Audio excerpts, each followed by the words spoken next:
Justice for Hathras.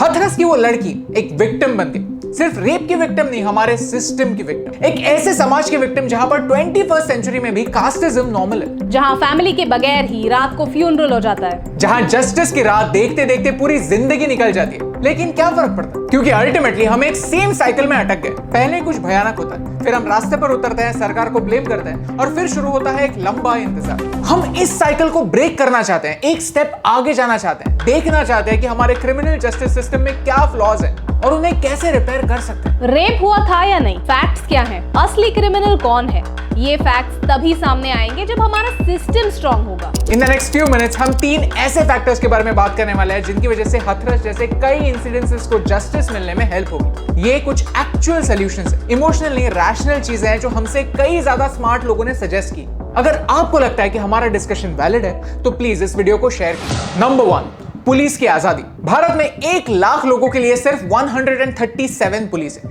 यानी एक police के ऊपर 700 लोगों की जिम्मेदारी है। आज भी हम एक ब्रिटिशर्स के जमाने के लॉ को फॉलो करते आ रहे हैं, जो ऐसे टाइम पे बनाया गया था जब ब्रिटिश सरकार की नंबर 1 प्रायोरिटी थी कॉमन लोगों को कंट्रोल करना। आज लोग तो आजाद है लेकिन पुलिस आजाद नहीं है। आज पुलिस को आजादी की जरूरत है, एक ऐसी आजादी की जो उनको एक ऑनेस्ट पुलिस ऑफिसर बनने में हेल्प करती है। भारत में स्टेट के पॉलिटिशियंस पुलिस को कंट्रोल करते हैं। हर 3 में से 1 पुलिस ऑफिसर कहता है कि उसने अपने करियर में कभी ना कभी पॉलिटिकल प्रेशर झेला है और इसमें हाथ सभी के गंदे। भारत के कुछ आईपीएस ऑफिसर्स ने खुद कहा है कि जब भी कोई नई गवर्नमेंट इलेक्ट होके आती है तो सबसे पहले वो डीजीपी की ट्रांसफर करवाते हैं और अपने कोई भरोसे के डीजीपी को उस जगह लाते हैं। तो एक ऐसा सिस्टम जहां पर एक ऑनेस्ट पुलिस ऑफिसर को ट्रांसफर और सस्पेंशंस मिलते हैं और एक करप्ट पुलिस ऑफिसर को पॉलिटिशियंस का सपोर्ट, वहां पर कोई चाहकर भी ऑनेस्ट क्यों बने? पुलिस का काम जनता को प्रोटेक्ट करना होता है, सरकार को प्रोटेक्ट करना नहीं। ट्रेनिंग से लेकर पोस्टिंग तक, अथॉरिटी से लेकर रिस्पॉन्सिबिलिटी तक, जब तक पुलिस में रिफॉर्म्स नहीं आएंगे तब तक हथरस को जस्टिस नहीं मिलेगा। नंबर 2,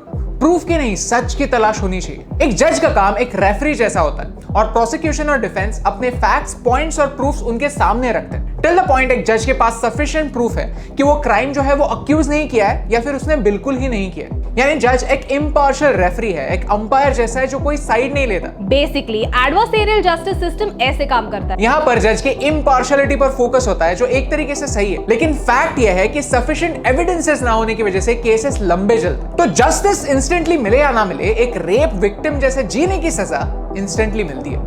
दूसरी सिस्टम होती है इंक्विजिटोरियल सिस्टम, जो फ्रांस, जर्मनी, इटली जैसे देशों में फॉलो करते हैं। जहां अगर जज को लगता है कि इंक्वायरी सही तरीके से नहीं हो रही है, इन्वेस्टिगेशन में कमियां हैं, तो उस बेसिस पर जज इंस्ट्रक्शंस दे सकता है। 2003 में मलिमट कमेटी के रिपोर्ट में ऐसा कहा था कि भारत को इस दूसरे सिस्टम के कुछ अच्छे पॉइंट्स की जरूरत है। जजेस को एक प्रोएक्टिव रोल देने की जरूरत है। कोर्ट के पास ऐसी पावर होनी चाहिए जो ऐसे किसी भी इंसान को जो कोर्ट की प्रोसीडिंग्स के लिए इंपॉर्टेंट है उसे एज अ विटनेस बुला सके, भले वो विटनेस लिस्ट में हो या ना हो। जब तक हम जजेस को उनकी असली पावर, उनका नॉलेज यूज करने की परमिशन नहीं देते, तब तक हथरस को जस्टिस नहीं मिलेगा। Number 3, smart investigation. ऐसे केसेस में जहां पर ये डिलेज आप देखते हैं और फ्रस्ट्रेट होते हैं, उनका नंबर 1 रीजन है फॉरेंसिक रिपोर्ट टाइम पर ना मिलना। 12,000 रेप के केसेस पेंडिंग है सिर्फ इसलिए क्योंकि फॉरेंसिक लैब्स में बैकलॉग है। इन केस ऑफ रेप आपको कुछ टेस्ट इमीडिएटली करने पड़ते हैं। एक फिक्स पीरियड होता है जब तक बॉडी में सीमेंट डिटेक्ट होता है। पुलिस का अप्रोच काफी कैजुअल होता है, एविडेंसेस टाइम पर नहीं पहुंचते। भारत में जो फॉरेंसिक लैब्स है उनमें स्टाफ शॉर्टेज और आउटडेटेड इक्विपमेंट है,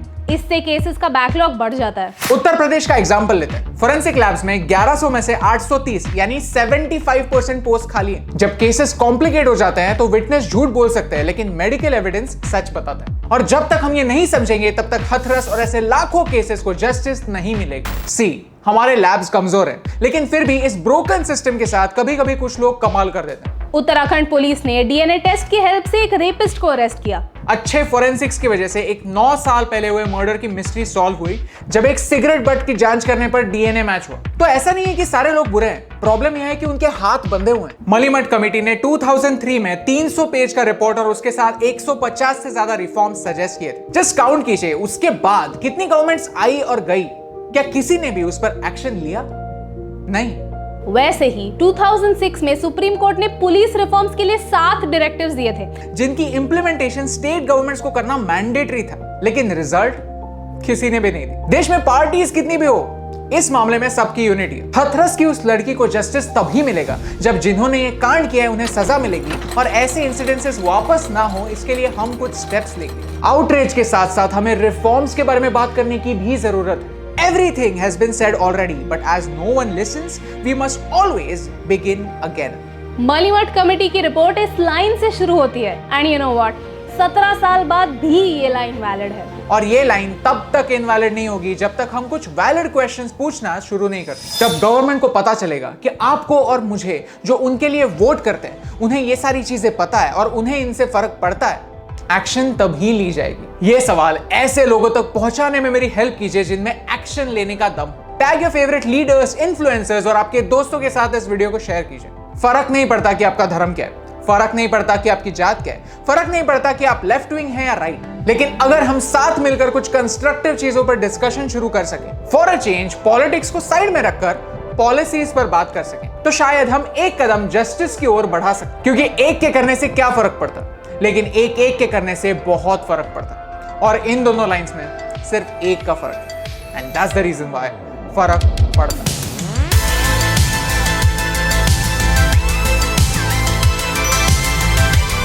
हे यस टीम, आज हमने क्राइम होने के बाद क्या स्टेप्स लेने चाहिए ये चीजें डिस्कस की। क्राइम रेट कैसे कम करें, प्रिवेंशन के लिए क्या होना चाहिए, इसके बारे में फ्यूचर में हम वीडियोस बनाएंगे। अगर आपके पास कोई आइडियाज है तो प्लीज उन्हें कमेंट्स में लिखिए। जय हिंद।